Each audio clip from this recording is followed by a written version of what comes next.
ہمارے تو انفرادی معاملات بھی بہت پست ہیں، ہمارے تو معاملات آپس کے غلط ہیں، ہم تو جھوٹ اور دھوکہ اور فریب اور ملاوٹ اور خیانت اور غبن، اس میں تو ہم بہت ہائی مارکس جو ہیں سیکیور کر رہے ہیں۔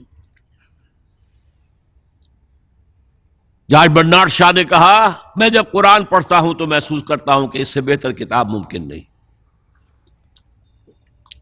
اور جب مسلمانوں کو دیکھتا ہوں تو محسوس کرتا ہوں کہ ان سے زیادہ ذلیل قوم کوئی نہیں۔ یہ گواہی ہم دے رہے ہیں، یہ محمد کے ماننے والے یہ ہیں، یہ ہے امتی محمد کے، جو اپنے پاؤں پہ کھڑے نہیں ہو سکتے، جو اپنے معاملات مینیج نہیں کر سکتے، بیکاری، یہ اور کہاں ہے وہ دین؟ کوئی ایک ہی دنیا میں دکھا سکتے ہو کہ یہ ہے دین؟ آؤ see with your own eyes, this is دین الحق۔ یہ جو میں نے آپ سے کہا تھا کہ یہ بڑی نازک ذمہ داری، بڑی نازک، اس کا ایک اندازہ آپ کو ہو جائے گا خطبہ حجۃ الوداع سے۔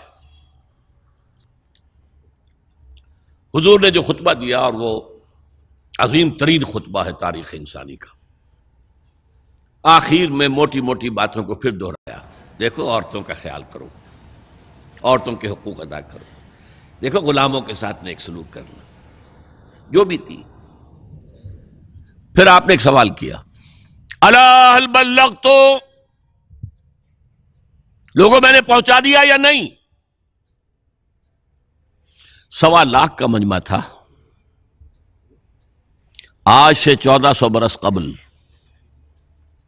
1.25 لاکھ کا مجمع بہت بڑی بات تھی، بہت بڑی بات تھی، جبکہ ابھی اسلام صرف جزیرہ نما عرب تک محدود تھا۔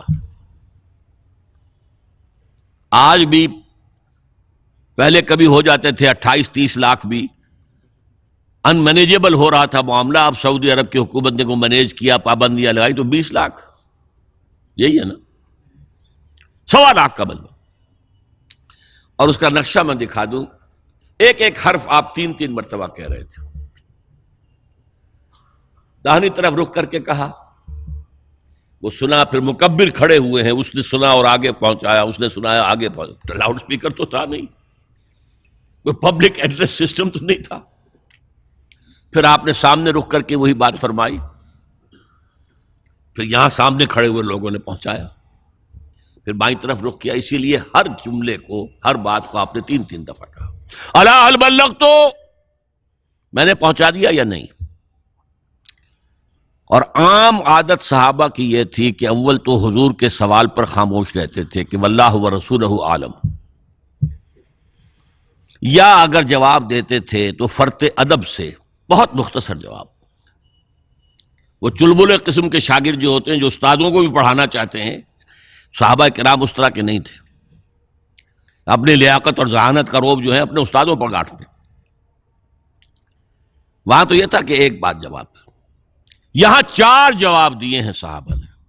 انا نشهد انك قد بلغت الرسالة واديت الامانة ونصحت الامة وكشفت الغمة۔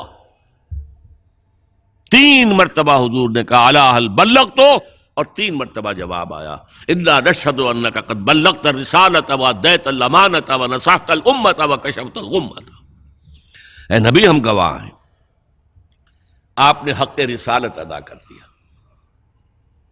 آپ نے حق امانت ادا کر دیا۔ یہ قرآن تو ہمارے لیے اللہ نے نازل کیا تھا نا، آپ کے پاس تو امانت تھی۔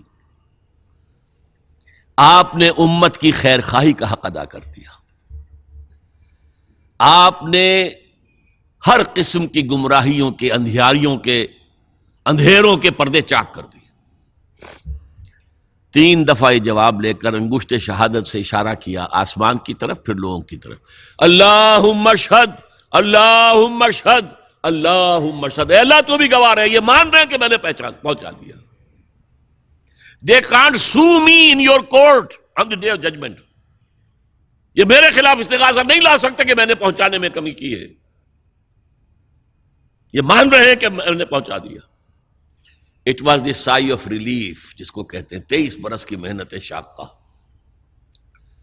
کون کون سے مراحل آئے ہیں، یوم طائف بھی آیا ہے، 3 سال کی شیب بنی ہاشم کی قید بھی ہے، معرکہ احد بھی ہے، احزاب بھی ہے، 70 مبلغین ذبح کیے گئے، کیا کیا نہیں دیکھا، کیا کیا نہیں جھیلا. لیکن پھر بات کیا ہوئی؟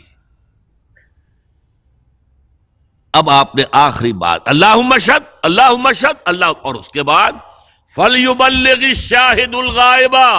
اب جو یہاں موجود ہیں ان کے ذمے ہے کہ پہنچائیں ان کو جو یہاں نہیں ہے. میں فارغ، میرے کندھے سے بوجھ اتر گیا، اب تمہارے کندھوں پر آیا. اب اس غائب میں وہ بھی تمام لوگ شامل تھے جو اس وقت دنیا میں تھے اور وہاں نہیں تھے.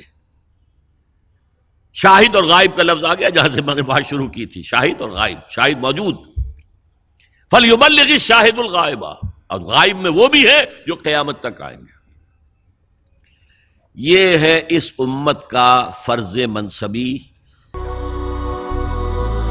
هي الحلقات تحفظني بآيات من القرآن، هي الحلقات تملأني بحب المصطفى العدنان، هي الحلقات تحفظني